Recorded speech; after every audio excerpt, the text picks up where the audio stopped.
కోట మండలంలోని సిద్ధవరం గోవిందపల్లి దొరువుకట్ట దైవాల దిబ్బ గ్రామంలో జరిగిన స్వపరిపాలన తొలి అడుగు కార్యక్రమంలో గూడూరు ఎమ్మెల్యే పాషం సునీల్ కుమార్ పాల్గొన్నారు. ఈ సందర్భంగా ఎమ్మెల్యే పలు అభివృద్ధి కార్యక్రమాలకు ప్రారంభోత్సవం చేశారు. పై కార్యక్రమాల్లో నల్లపరెడ్డి వినోద్ కుమార్ రెడ్డి, టీడీపీ సీనియర్ నాయకులు చెల్లకూరు దశరథ రామరెడ్డి, జలీల్ అహ్మద్, దువ్వూరు రామలింగారెడ్డి, తెలుగుదేశం పార్టీ మండల అధ్యక్షుడు భాస్కర్ రెడ్డి, తెలుగు యువత అధ్యక్షులు చల్లా సురేష్ బాబు, పాదర్తి కోటేశ్వర రెడ్డి, చెంగల్ రాయలు, మురళి, మారం రెడ్డి, శ్రీధర్ రెడ్డి తదితరులు పాల్గొన్నారు.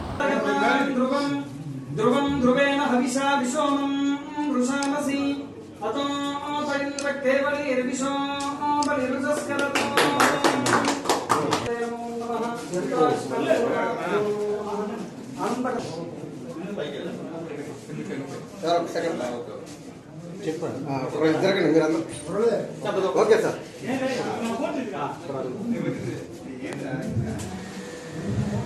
Okay sir.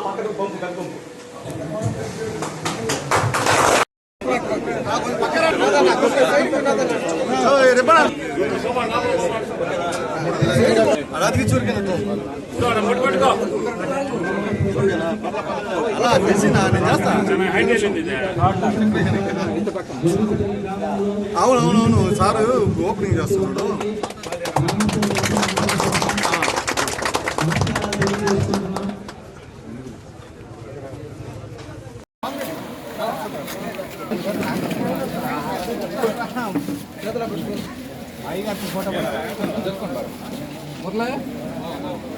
ఓకేనా?